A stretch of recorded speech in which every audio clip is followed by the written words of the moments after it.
How about a full day of keto, low carb, and diabetic friendly meals, drinks, and snacks?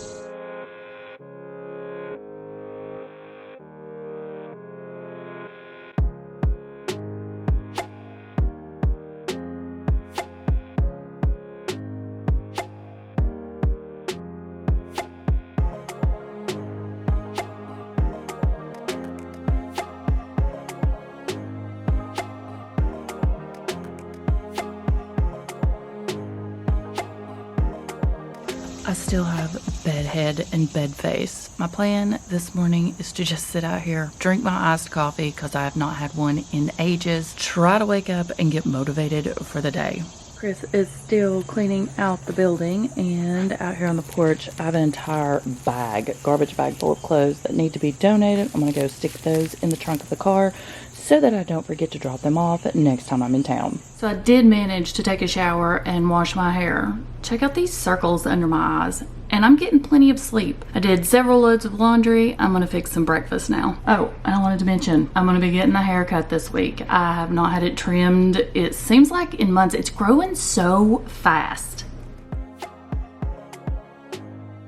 Keeping it simple for breakfast this morning. Eggs with cheese, 90-second bread, and I'm going to toast that up on both sides in a pan with butter and Canadian bacon. I'm actually going to go ahead and fix this entire package of Canadian bacon. That way I'll have leftovers, and tomorrow morning all I got to do is reheat and eat. On the plate, 3 pieces of Canadian bacon, 1.5 eggs, lots of cheese, and I like to leave that in the pan until the cheese gets just a little crispy. 1 piece of the 90-second bread that I toasted up in the pan. Chris got the other 2. When I make the 90-second bread, I can usually make at least 3 servings out of it. It just depends on how thick or thin you want that bread. Now I'm gonna have that recipe linked up in the cards for you and down in the description. To drink, I'm gonna have some water. I'm trying to be good since I just had a nice coffee. Time for today's sip and chat, and I'm going to be trying out the new Coke Zero. This one is Dream World limited edition, and the flavor is Dream. Now, I've heard rumor that this tastes awful, and you have sent me so many messages saying that it tastes like a nightmare. Let's give it a review since it is just a limited time. I'm a little worried. It smells familiar. It doesn't smell like my dreams. Okay, let's give it a taste.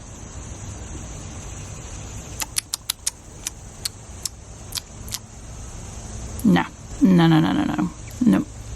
Okay. No. This one's not for me. Okay, we got lots to go over today. Lots to cover. I have some medical updates I want to talk about. If you remember, about a month ago, I started a new medication, low-dose naltrexone.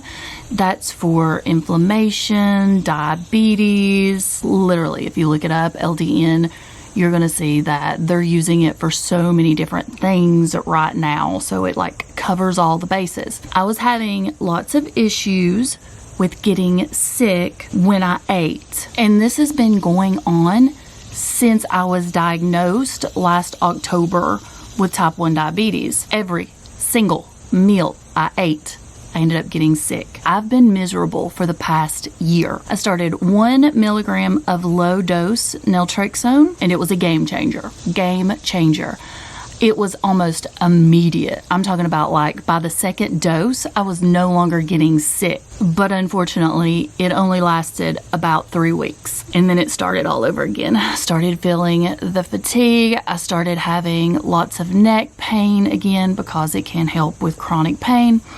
And I started getting sick after every single meal. I went back for my follow-up appointment because we're going to play around with the dosage and medications till I feel better. I have upped my low-dose naltrexone to 2 milligrams, and by the second dose, I'm back to being A-okay again. I feel better. I'm not having the fatigue, the neck pain, and I can eat. And that's what's most important to me, is being able to eat without getting violently ill. I'm going to stay on 2 milligrams for just a little while, and then I'm going to up it to 3. I think that we'll probably end up topping this dose off at about 4.5 milligrams. It's just that you want to introduce it slowly because I may find my perfect dose way before I get to 4.5. Another shocker here.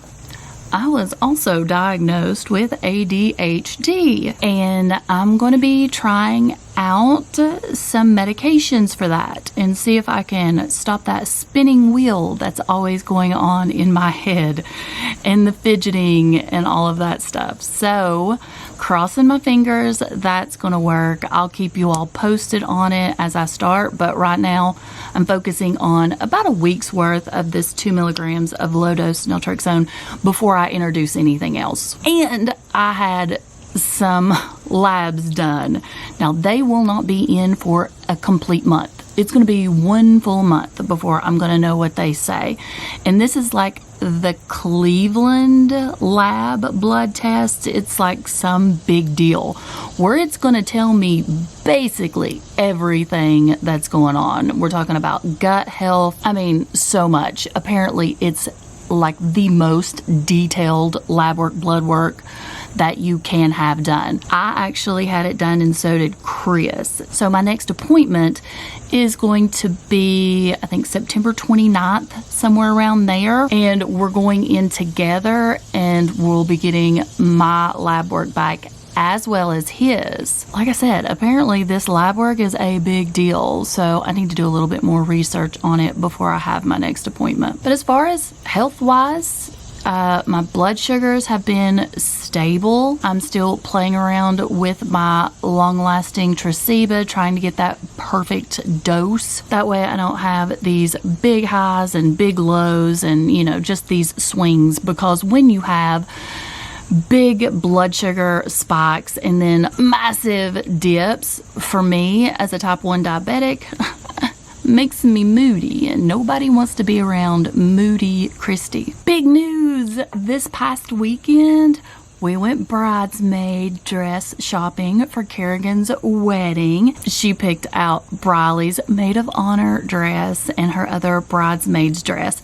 She decided to not go matchy-matchy and have them both in the same dress. Pretty much the same design, but different colors, if that makes sense. I'll do my best to flash up a picture here somewhere so you can see what those dresses are going to look like. But they still need to be altered, and so does Kerrigan's wedding dress. I don't think I have too much else to discuss in today's little chat. I'll see you guys at the next meal.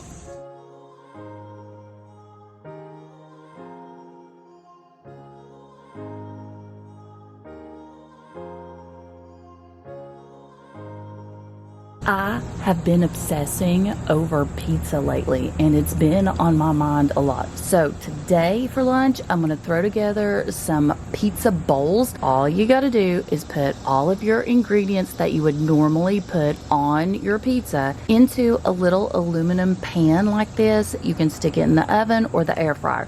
If you want to do a mug or bowl so that you can stick it in the microwave, then you can do it that way.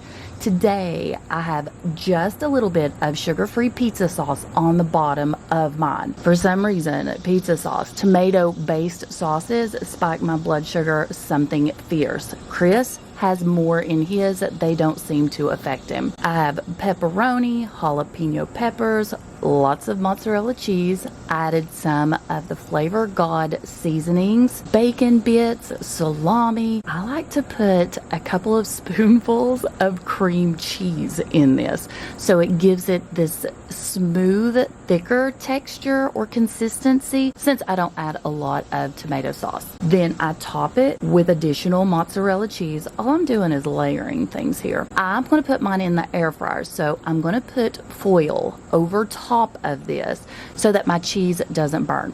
I just put it in there at 350 degrees for about 15 minutes, but I check it. All you want to do, since everything is already fully cooked, is melt your cheese. You want it to get nice and gooey. These are so good. My favorite way, like I said, to make them is in the air fryer, but you want to put it in a big mug or bowl. Do it in the microwave. It's just as good. It's just not going to crisp up that cheese.